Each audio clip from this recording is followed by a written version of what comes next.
Hi, welcome to the Pearls and Polish Podcast, episode 75.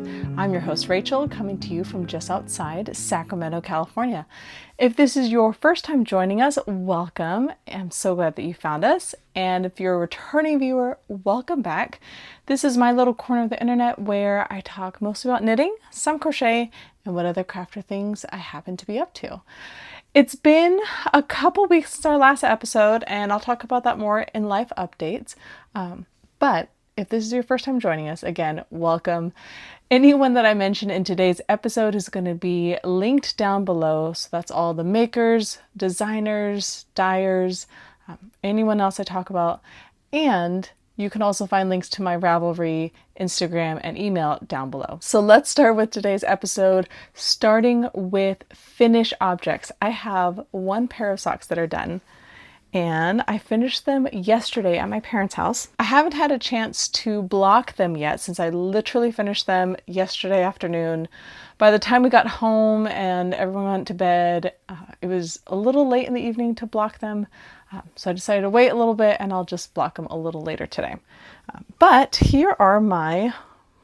Oh, I should probably explain this room. Over the summer, we've been in different rooms around the house recording episodes. Today, we are back in my kids' room, as you can see by the stuffed animal tower. We call it the zoo. So we'll probably be back in here for a while. So welcome to where I normally record right now. But anyways, back to knitting. These are my puddle jumping socks. I am doing Freckled Whimsy's Yarn Club of the Month, and I'll show you the label. It's in here in my little bag. And it's on her Serendipity sock base, and that's 75/25 superwash merino nylon, 460 yards, 100 grams, 4-ply fingering weight. And this colorway is Puddle Jumping, and this is an 8-color stripe repeat.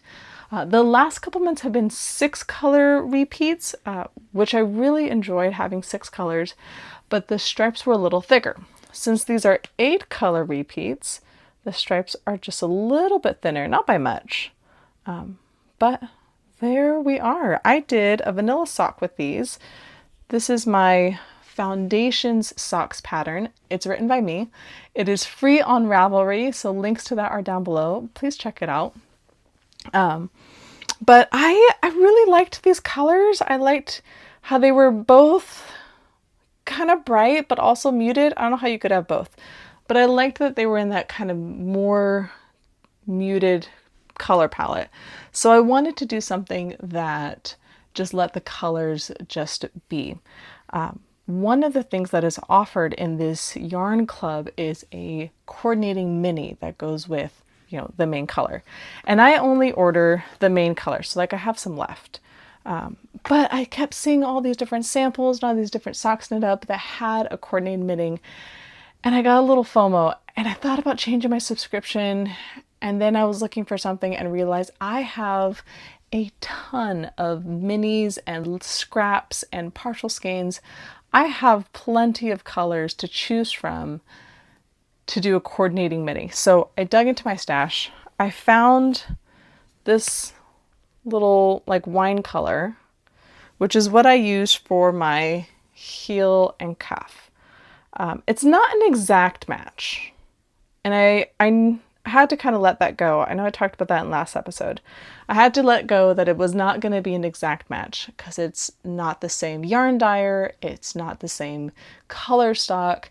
It may not even be the same yarn base, but it was close enough. And if I kind of hold it back here, it's not as noticeable than if I like hold it really close. But it works well. And I think it kind of goes with the whole theme of it. So I do not regret my decisions. But anyways, these are done. I decided to do matching socks. So I started in the same place for my stripes, so they would be the same. I got a little bit off right where the heel flap starts, but they are about as similar as they come. I think one toe may have a little more of this lighter purple than the other, but when they're on your feet, no one's going to notice. So excited to have those done. So one of the things that was also different about this pair of socks in particular were the needles that I used. So I am a ChiaoGoo Sharps, no, what are they called? ChiaoGoo Red Lace Circulars. I love those needles. That's what I use for everything. And I'll talk about these socks in a second. But this is what they look like. I'm gonna try and hide my face and show you these cables at the same time. I love how long the tip is to the needle. I love how pointy they are. They are fairly sharp. Not sharp enough where I can hurt myself, but they're pretty long and pointy. So really great for yarn that may be a little more fuzzy. I feel like I can grab it well. And I also love this cable. This is like a memory cable, so it doesn't get into weird shapes. Some other cables that I've worked with, once they kind of get a little kink, that's it. That's the shape they're in. And that's what this one is. So for this pair of socks, I did, let's see if this says, I think these are Hayas? No. These are, they're the Rocket Squares, Addy Rocket Squares. That's it. These are the Addy Rocket Squares. And what makes these different, I don't know if the camera's going to pick it up. Let me put it one down. But these are square shaped needles. So they have 4 sides to them, and it also has some texture. And the idea behind that is for people who may be starting to suffer from arthritis or have trouble gripping, this is a great option because it gives you actual sides of the needles to be able to hold on to, versus a needle like this or like traditional knitting needles that are all smooth sided and round. That might be a little harder. So the idea is to make it more grippy. I like the idea of the square needles, and I like the texture of the needles. I like that this metal doesn't make my hands smell funny. I do not like the tips. These tips are shorter and more dull. Oh, cover my face. Shorter and more dull than my ChiaoGoos. I also hate this cable. It is like wonky. Like once it picks a shape, that's it. I have a couple little kinks over here. Like that's kind of it. It's been in that shape for a bit. I know there are ways that you could boil water and put the cable in the boiling water to kind of reshape it, but that's way more effort than I want to put into my knitting needles. I also don't like the join. I know some people who love the Addies, the Addy Rockets, the Addy Rocket Squares. I like the needle. I just don't like much of anything else. So yeah, I kind of wish ChiaoGoo did a squared needle. If they did, I would be all over that. I do also like these come in 1.5 millimeters, which is what I knit my socks. No, 2.5. It's a US 1.5. In metric, it's a 2.5 millimeter needle. Most people knit their socks on 2.25. I have to go up just slightly because my knitting is on the tighter side. So I do like that. But yeah, there are some things to be wished for. If you've ever worked with square needles, I would love to hear your experience, or if you have a brand that you really like, I would love to hear about that too. I know Haya has some really sharp needles. I can't remember if I liked the cable or not, but ChiaoGoos, those are my ride or die. Those are the ones I also own the most of, so there we go. I'll continue with what I know until I have to change. All right, moving into whips, works in progress. I'll talk about this one since I just pulled this out. There's gum in my little project bag. I think my kids stuck that in there. And there's gum wrappers. Awesome. I'm participating in the American Knit make-along, and I've never done a make-along in this kind of way. It's like you have a team, and then every so many weeks you get like a theme, and you just make something that goes with that theme. It's for more than just like knitters or crocheters. It's for lots of different creative mediums, which is great because, you know, if you are a painter and a knitter, then you can do both. But the themes are very broad, which is both great because it makes it accessible, but also really challenging because you don't really know like what to go with. So this started a couple weeks ago. My team, we missed the first deadline. All of us just had life going on, which was fine. Like, life happens. The second theme was like to pick a theme that would go with like all of your projects. So we decided to do something kind of easier and slightly more accessible. So we're doing projects that have blues in them to kind of be like ocean / sky themed. So since I had finished my puddle jumping socks, my July socks, I needed to cast on a new project. So in the light of this make along challenge, I decided to go with Woolberry, and I'm slowly working down my Woolberry stash. I was part of their yarn, was it collective society, something like that? Their yarn club. So I have a lot of Woolberry in my stash right now. But I picked out Fresh Breeze, which is on their Berry Cozy sock set. So 80% superwash merino, 20% nylon, 480 yards, 120 grams. And it's 120 grams because it is both the main skein and a mini. So 20 grams for the mini, 100 grams for the main skein. And this was a set that my sister had picked out the end of last year. So she wanted socks. And she wanted, first she said she wanted like thick socks, so DK socks. Now she's saying that she wants some thinner socks. So this is the first pair of like thinner socks that I'm making her.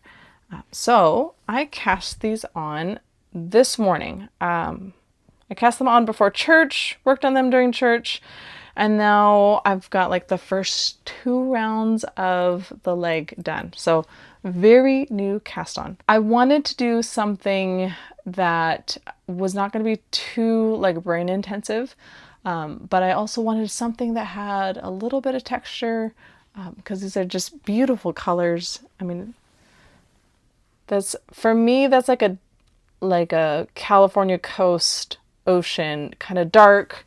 There are bits of browns, some grays, little bits of, I think there was some green, maybe not green, different shades of blue. So it's, for me, just very, very California coast. And then you've got this really pretty light blue, which is very bright. So together, that's going to be really pretty. So I decided to go with Lindsey Fowler's Kindling socks. I've done this pattern before, and it's kind of like the sister pattern to the High Desert socks, which are one of my favorite pairs of sock patterns ever. It is my go-to DK sock. So it has some texture. It has some, like a little bit of texture, not too much. It has kind of a slight rib, so very easy, very accessible, really easy pattern to memorize. So I figured I'd go with that.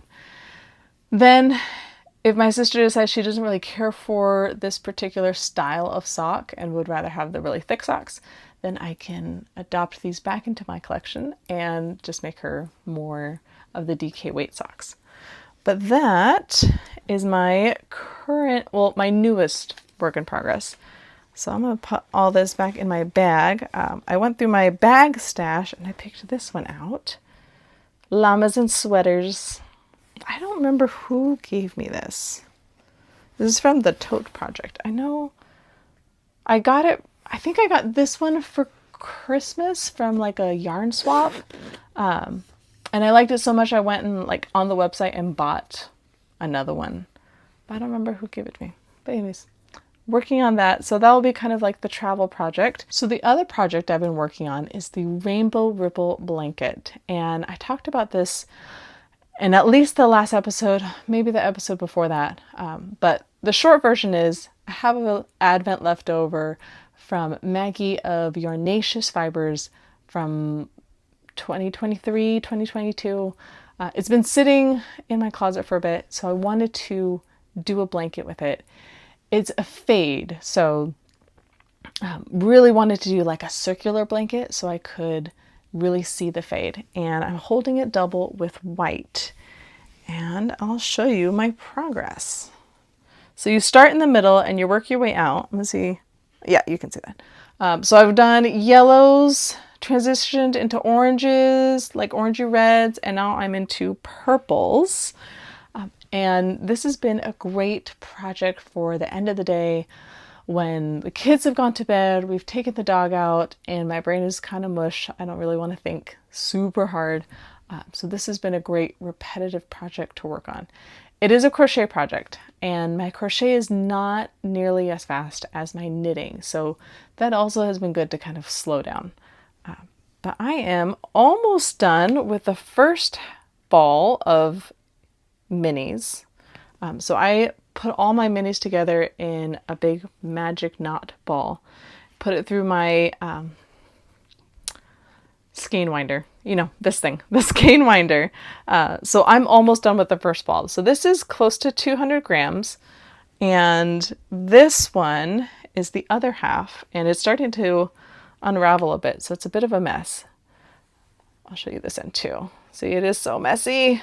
But this was over 200 grams. So in total, it's about 500 grams-ish, close to 500 grams of just the solid colors. And then I'm holding it double with white to kind of break up the color a little bit, make it blend a little more. So it's going to be a big project. It's going to be a nice heavy blanket, which I prefer heavier weighted blankets anyways, just because I don't know if it's a sensory thing, but I like the grounding feeling of a heavy blanket. But anyways, it's coming out really well. I was a little nervous once I actually started working on it if this was going to work well, and I think it is. But this is a free pattern on Ravelry, so that'll be linked down below. Make sure you check that out. Sabine, my puppy, is sitting in here with us, and she's making some noise. As our puppy Sabine, she's not a puppy, she's a year and a half. We still call her a puppy though. As she's starting to get a little older, we've noticed she is not a super snuggly lap dog. She likes to snuggle mostly in the mornings and in the evening. So, you know, when we wake up, she likes to snuggle a bit. When it's bedtime, she likes to snuggle a bit. She does sleep in our bed with us. But during the day, she is not one to come snuggle up right next to you and have to be touching you, which is fine. But sometimes I want like the cuddling from the dog, and she's not always game for that, but that's all right. Anyways, back to making, crafting, crocheting. This has been a great pattern, very meditative, very forcing me to slow down and just kind of process my day and relax a little bit at the end of it. So check it out if you're looking for a new blanket pattern. I know a lot of people do this like as a baby gift.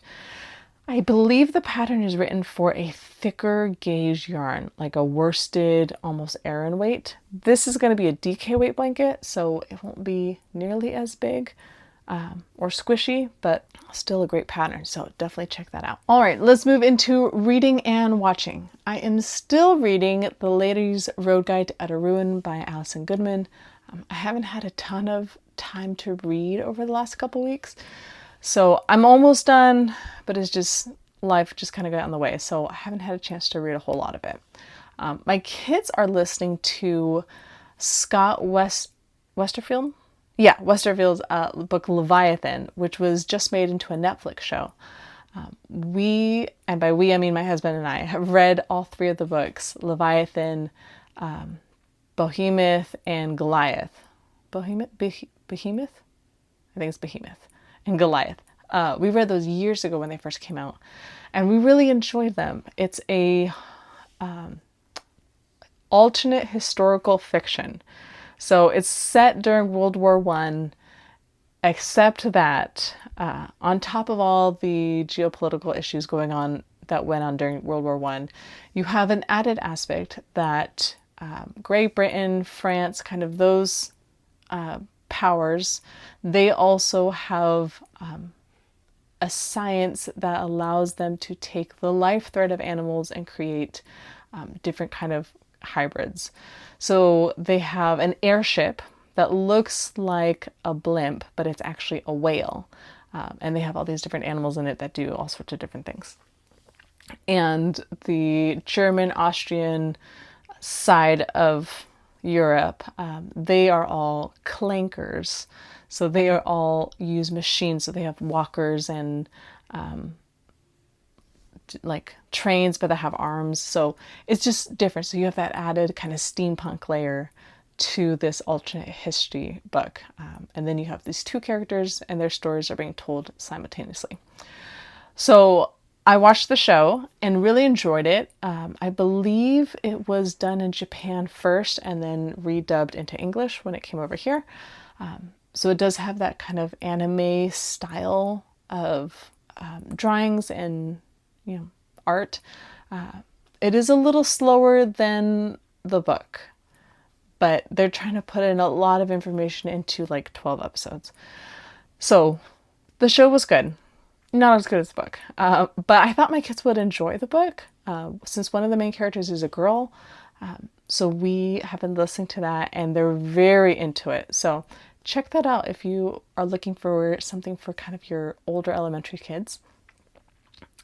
So they've been listening to that and enjoying that. On top of that, we watched K-pop Demon Hunter. So my husband and I each watched it separately a couple times. I've watched it a couple times. I think he's only seen it once. And we enjoyed it. And so we're very careful with what kind of media our kids watch. They're kids, so they don't need access to all of the things. And that's just a personal choice that we make. So we weren't sure if they were going to like it. My younger child is younger. So sometimes what one child is into, the other one is not, because there's a bit of an age gap between them. So it can be difficult to find something that they're both going to enjoy. Sometimes one wants something and it scares the other one, and what the little one likes may be just a little too young for the older one. So we weren't sure if the younger child would like K-pop Demon Hunter. And I kind of framed it like, they're demons, but they look really silly and they act really silly. And she loved it. So we've watched that a couple times and they've really enjoyed it. So that's been fun. And then I'm still watching Once Upon a Time. I'm on the second to last season. I think I'm almost done with it. So it's been fun revisiting a show that I've watched before. And I enjoyed it the first time. I've restarted it several times since then and then got distracted by something else. So it'll be nice to kind of complete it and then move on to something else. So yeah, check that out. It's on Disney Plus. All right, life updates. It has been an absolute bananas 3 weeks. At work, we had a big event for my department, which is the kids department. So there was a lot of work leading up to it. There was a lot of work the week of, and then there was a lot of work the week after. On top of that, the kids and I went to go see my sister in Southern California. So there was all this stress and anticipation of this big event. And then we went on vacation and then we got home. And so it's been a lot, which I have noticed affected my making. Usually during the summer, I get kind of a little season of burnout. And usually that's connected with summer sock camp. I love summer sock camp. And I know Kayla of the Crazy Sock Lady, did not host summer sock camp this year. She had lots of family stuff going on this summer. And so she didn't host it. And it was one of those, it was kind of nice because I was able to not have kind of that self-imposed deadline and stress of completing so many pairs of socks over the summer. So I didn't have that burnout. However, since I was so busy and stressed for this big event that was coming up, my making time was less. And I noticed my stress went up even higher because I did not have kind of that creative outlet to manage my stress. So it was interesting to see that connection between like my stress management and my making, but also a lot of times my making creates stress. I don't know how that works. But during this whole time, I did see a video on Instagram, and the short version was, when you are in a season of like set everything on fire and everything is awful, how much are you consuming compared to how much you are creating? And in kind of retrospect, I was consuming more media than I was creating with my hands. And so like, oh yeah, that's also going to affect my mood as well. So this big event is over. The stress level has come down. My making has started to kind of pick up again, which has been great. But it has given me some things to think about as far as like, how much am I making? Why am I making? Where am I putting my time and my time management and my stress? And is that where I want to do those things? So lots of things to think about. But it's been great to get past kind of that hump of the summer. We are wrapping up the summer here and getting ready for school. School will start in a couple weeks, and I love summer. I love summer with my kids. I love being able to do stuff, but I'm also ready for them to go back to school. Not because I don't want to spend time with them. More so, I'm ready for our routine. I'm a creature of habit and a routine. My kids are too. So we're getting to that point where the novelty of summer is starting to wear off and we're ready to go back to routine. So that will be coming up in a couple weeks, which will be lovely. But all that to say, there will be no episode next week for sure. We're going to be camping. So I will not be here. I will be out in nature, doing nature things. I like outside, but I like inside a little bit more. So we go with a bunch of friends who also have kids around the same age as ours, which makes it so much more fun, especially since they are camping families and they know how to do camping really well. So we kind of just tag along for a good time. And it's great. Everyone has a great time. So hopefully I will have lots of fun stories and nothing scary like last year. We had a bear last year at our camp, like around our campsite. That was fascinating and a little terrifying. But everyone was fine. He was just hungry. We did not beat him though. But anyways, all that to say, no episode next week because we will be in the great outdoors.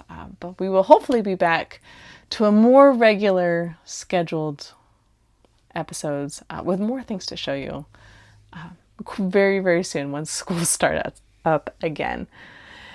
Anyways, that's the end of today's episode. Thank you so much for joining me and spending a bit of time with me as I talk about all of the projects in life and things. It's a little more rambly than usual, but that's okay. Make sure you like and subscribe so that you get a notification every time a new episode comes out, and I will see you guys next time.